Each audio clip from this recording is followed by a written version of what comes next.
Rajiv lift irrigation scheme, Indira lift irrigation scheme కలిపి 3,505 కోట్లతో పూర్తయ్యే 2 స్కీమ్స్ వీళ్ళు పెంచి 18,286 కోట్లు చేశారు.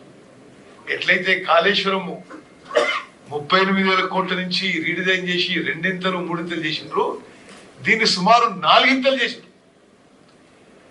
అదే విధంగా ఇరిగేషన్ పొటెన్షియల్ గత స్కీమ్ లో కూడా అంతే ఉండే, ఈ స్కీమ్ లో కొత్త ఇరిగేషన్ పొటెన్షియల్ అంతే ఉంది. పవర్ రిక్వైర్మెంట్ గత స్కీమ్ లో 349 మెగావాట్లు ఉంటే ఇప్పుడు ఆల్మోస్ట్ డబుల్ అయింది పవర్ రిక్వైర్మెంట్. ల్యాండ్ అక్విజిషన్ కూడా చాలా ల్యాండ్ అక్విజిషన్ ఎక్కువ అవసరం ఉండేది. ఆనాడు ఇందిరా లిఫ్ట్ ఇరిగేషన్ స్కీమ్ పోయింది.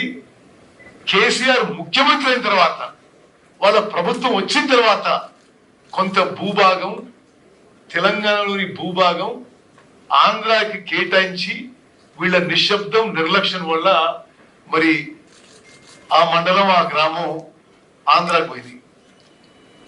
రాజీవ్ లిఫ్ట్ ఇరిగేషన్ స్కీము ఒక what is the balance work Prashant Kishor right Rajiv scheme. సరే, రాజీవ్ స్కీమ్ మీద అసలు 2 స్కీమ్ల మీద 2,000 కోట్లు ఖర్చు పెట్టుంటే 2,000 కోట్లు, ఇన్ఫాక్ట్ 1,500 కోట్లు 1,500 కోట్లు ఖర్చు పెట్టుంటే 4 లక్షల ఎకరాల కొత్త ఆయకట్టు క్రియేట్ చేయబడింది. ఓన్లీ 1,500 crores ఇందిరా, రాజీవ్ పేర్ల మీద తలపెట్టిన లిఫ్ట్ ఇరిగేషన్ స్కీమ్స్ పనులు మొదలై ఒక 2,000 కోట్లు ఖర్చు పెట్టి ఇంకో 1,500 కోట్లతో స్కీమ్లు పూర్తయ్యేవి. ఆ స్కీమ్లను అబాండన్ చేసి రకరకాల సాకులతో ఎక్స్క్యూజెస్ తో వదిలేసి 18,000 19,000 సీతారామ లిఫ్ట్ ఇరిగేషన్ ప్రాజెక్ట్ మొదలు పెట్టినరు. ఇది ముందు తెలంగాణ ప్రజలకు తెలవాలి. కేసీఆర్ వచ్చిన తర్వాత తెలంగాణలో వెలుగొచ్చిందా? మీరు మాట్లాడుతున్న మీ పాత భాషలైన తెలంగాణకు దుర్మార్గంగా అన్యాయం చేసిన మీ నాయకులతో వచ్చిందా? మాట్లాడదాం, రావాలి చర్చకు దమ్ముంటే. ఏ ఒక్కదాని మీదనైనా ఉద్యోగాల విషయంలో చర్చకు వస్తారా? ప్రాజెక్టుల విషయంలో చర్చకు వస్తారా? కనీసం 24 గంటల కరెంటు వరుసగా 5 ఏళ్ళు ఇచ్చి చూపించిపోతే దాన్ని నడపడం చేత కావట్లేదు.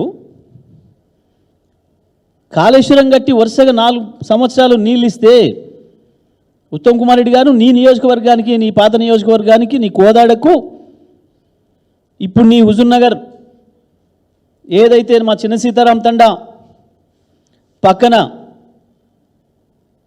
నీ ఊరు దాకా నీళ్ళు తెస్తే వాటిని కూడా మళ్ళీ ఇచ్చే చేత కట్టలేదు మీకు.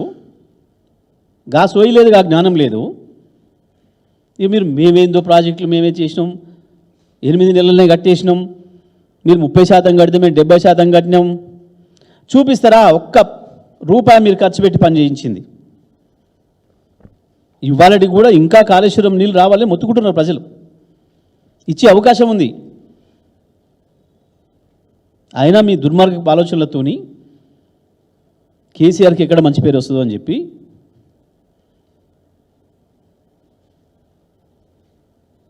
మేము ఎల్లంపల్లి నుంచి ఎత్తుతాం, కింది నుంచి ఎత్తాం, తీసుకురండి.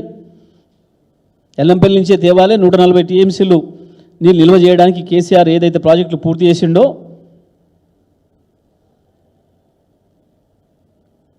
మల్లన్న సాగర్ కావచ్చు, రంగనాయక సాగర్ కావచ్చు, కొండపోచమ్మ కావచ్చు, నీళ్ళు వెనకకి తీసుకుపోయి సింగూరు కావచ్చు, నిజాం సాగర్ కావచ్చు, ఎస్ఆర్ఎస్పి కావచ్చు,